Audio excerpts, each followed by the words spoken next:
G'day guys, Nugget here, and as you know, I love me some Star Wars. So with the trailer dropping for the new one, The Last Jedi, I thought I'd get here with my good mate Doc, who's equally nerding out. Hello, Docky. Truth be told, I just came in to say hi, Yeah. and we started talking Star Wars and thought, hey, let's do something for the internets. So we thought we'd pull apart The Last Jedi trailer. No doubt you've seen it 10,000 times by now. I certainly have. Telstra's actually rung. They're concerned about my broadband usage. And we thought we'd have a look at what we think might be coming up in the movie from the trailer. Let's roll! When I found you, I saw raw, untamed power. And beyond that, something truly special. Red herring number one here, I reckon. All that time we're seeing footage of Kylo Ren. You assume, because of course that's Supreme Leader Snoke talking there, you assume he's talking about Kylo Ren. I reckon he's talking about Rey. it could be. It could be. The thing I like about this so far is that we're 22 seconds in, and we've already seen more than we did in the teaser trailer. I know. Yeah. We've got heaps of gear. We've got the big AT-ATs. They look massive. They're amazing. They look terrifying. Yeah. So, yeah, that's my first little red herring in this trailer. There's a big one at the end as well, I reckon. Okay. So let's roll on. Oh, Rey's got mad skills. Keep George happy. Something inside me has always been there. But now it's awake.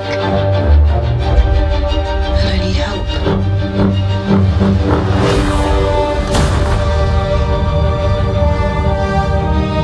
I've seen this raw strength only once before. So just before we go into Luke's little prophetic words, so it obviously follows on literally from the second The Force Awakens ended. She's on Ahch-To. She's found Luke. And wasn't that an amazing scene in the first movie? Oh, at the end. He's standing there. I'm goosebumping up thinking about it. Seriously overacting, as he always does. But he's so watchable. It makes it so good. So obviously she's rolled up to Ahch-To, which is the original Jedi temple, we think. He's there kind of chilling out because it's all gone horribly wrong. We see here she gives him back his lightsaber. His creepy Robocop hand takes the lightsaber. But the thing there, we get the feeling that obviously Rey's got mad skills. We saw at the end of The Force Awakens, she seriously handed Kylo Ren his lunch.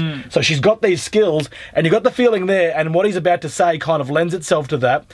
He's actually, the look on his face when he sees what she does, she's meditating, and the ground cracks underneath her. Yeah, well, he's worried. You've got to remember too, he went to this place to get away from everything, to remove himself from the rest of the universe so that he couldn't train again because he's screwed up so bad. It had gone pear-shaped. And this is who he's referring to here. I've seen this raw strength only once before. It didn't scare me enough then.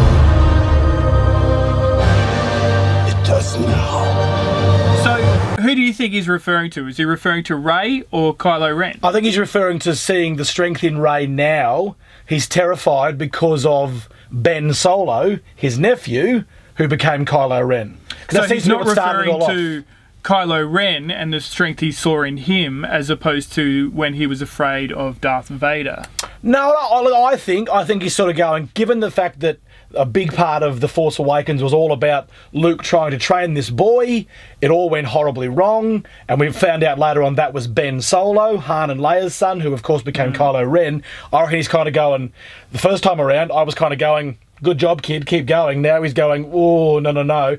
I've seen where this power can end up. He's a lot more cautious now. Yeah, and as I said, he's basically exiled himself because he didn't know what to do with the power the first time around. Now he's going very cautious. Let the past die. Kill it. If you have to. That's the only way to become what you were meant to be. Great red herring here again. So obviously we know from The Force Awakens, he's already killed Dad. He killed Han Solo at the end. As he said there, let the past die. Kill it if you have to become what you can be. Could be clever editing, but it looks like we've got Princess Leia there, of course, Carrie Fisher, who died only a couple of weeks after she finished shooting this movie. Seems to be on the bridge of like a calamari ship with Admiral Akbar, all those crazy kids, and looks like he's targeting that area. Is he kind of going? But is he? That's the thing. It could be clever editing. We're not going to know till December, but it looks very conflicted. Do I blow up this ship that my mum's on? Yeah. Not long after I killed Dad. So how's his scar too? That's amazing. Like the way that they've integrated like some robotics or something in there. It was like a Bacta bandage, I think. Yeah. Because of course that's from where Ray handed him his backside at the end of The Force Awakens. I tell you what, there's one thing you wouldn't want to be in the entire Star Wars universe, and that's Kylo Ren's helmet. He just bashes it around. Well, I reckon he treats it like he just discards it constantly. That bit there where he took it and kind of smashed the wall with it, I reckon that's the end of the helmet. Right. I don't reckon we're going to see him in the helmet again, because there seemed to be he was walking away from that side and moving towards being more just this badass we see here. Because my one big issue with the first of these films was he just revealed himself under the helmet far too early. And kind of casually. Yeah. And he took it off, and I'm like, there's this innocent-looking boy underneath. He's a bit of a man-child, Adam Driver, the actor. Yeah, you're right, because I think it was basically when Ray basically teased him for his, like, having braces. Yeah. And he went, oh, off I go then. There was no spectacle about it. That whole scene in the first film reminded me of Spaceballs. I was just, like, waiting for the Schwartz. Where he pulls the front of the helmet up. Oh, next week we'll be pulling apart the trailer for Spaceballs while we're going, now that we've thought of that.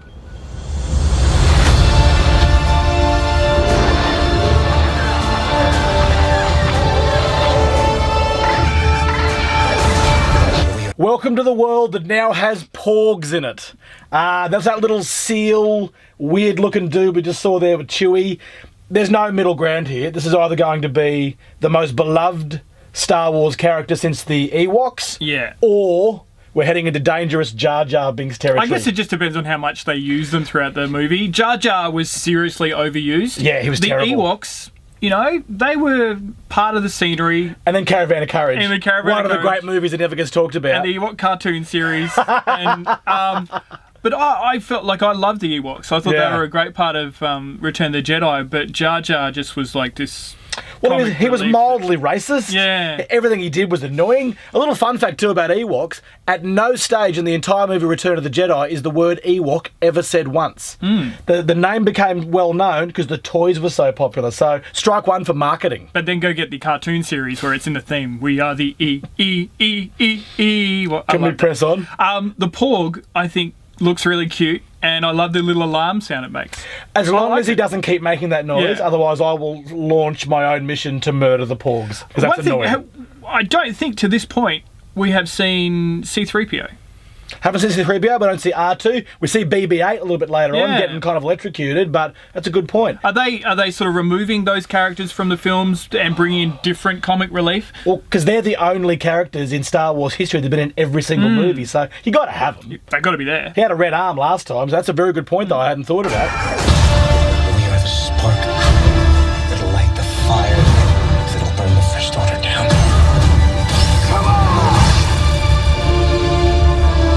So we saw Poe Dameron there. He still seems wildly, angry. Such a great character. Good character. Really I like underused in the first film, I thought. I like his black X-Wing too. That is badass. But of course, what we did see there is we saw Finn there, who was a huge part of episode, or the Force Awakens. Last time we saw him, he was in a coma.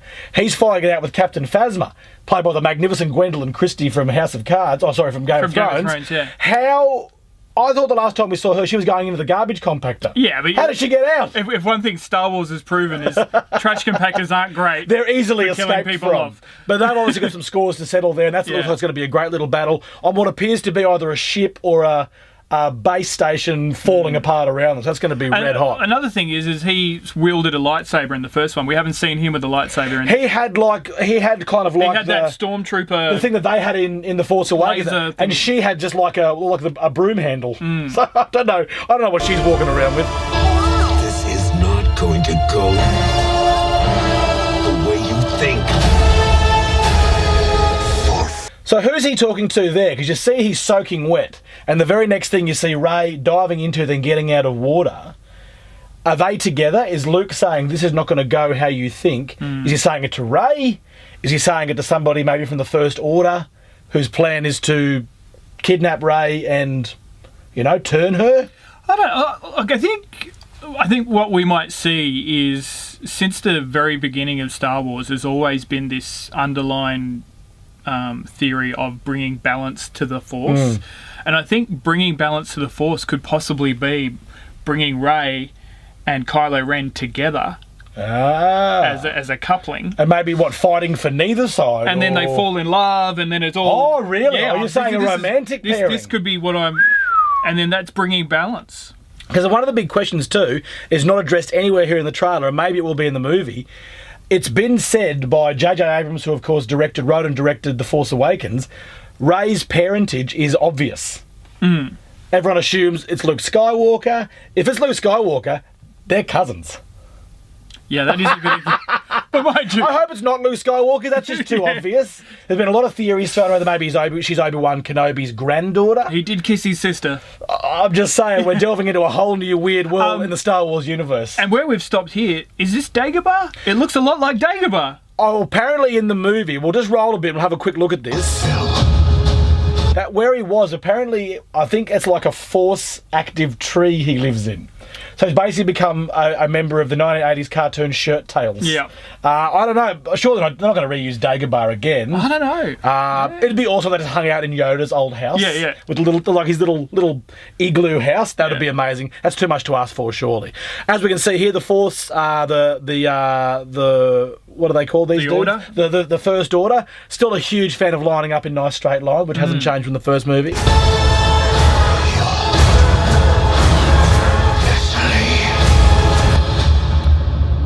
Now that.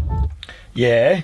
In the first film, there was a lot of talk about how big Snoke would be. Because the hologram was huge. Because the hologram like a was 30-foot massive. tall giant. And I think we can see from that Snoke is normal size, because we see Snoke there, and then in the background of the Rey shot, you see his robes. Yeah. And they're normal human shape. And the other big theory coming around too seems to be everyone assumed he was an alien of some sort. He seems very human there. Yeah. It's like just a very banged up but normal human being. Maybe he's just another degeneration of the of the Sith, of the... Yeah, so, but he's clearly... Obviously, they've gotten a hold of Rey there. He seems to be torturing her, whether we are seeing not quite a reenactment, but similar scenes to Return of the Jedi, where the Emperor was trying to turn Luke. Are we going to see... Because do you feel like this being the second movie of this trilogy...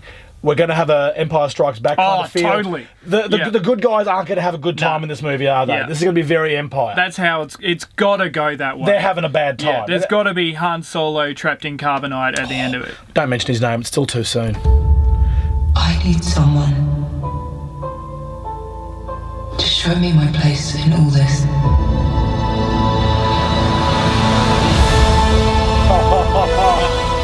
And the big finale, the money shots. Now, how great is that? Star Wars written in red. I know. It indicates bad news coming. You know what I mean? I see it in red. Just that little bit at the end there. I need someone to show me my place in all this. And Kylo Ren extending his hand. I reckon that's another editing trick. I feel like that was me to my 5th grade English teacher. That was me trying to learn long division. I have no idea. What's the remainder about? I reckon that's a MacGuffin. Yeah. I reckon they're two completely different scenes. I reckon what she's saying is her trying to convince Luke to train her. Yeah. Because it's not like she's going to rock up, here's your lightsaber, hey champ, you know the thing you're hiding from? Yeah. Let's have a crack at that. Yeah. So he's going to take some convincing. I reckon he's going to see maybe a little touch of her skills and go, please, help me harness this. That Kylo Ren thing, that's a different scene completely. They are not pairing up, I don't reckon. I hope it's a really long film, because I feel like the first half hour is just going to be her going, Luke, please train me, please train me. And then we might actually get some action. Just a montage of like her putting on silly hats. What about now? Yeah. No. Him making breakfast. How about now? That would be amazing if Imagine if they actually train in a Rocky style training scenario. Desperately want to see Rey just punching meat. Yeah. That would be fantastic. So, as you see there, December 15, 63 sleeps. Until Star Wars The Last Jedi hits cinemas. Tickets are available now. I hope you enjoyed our analysis of the trailer. Bye.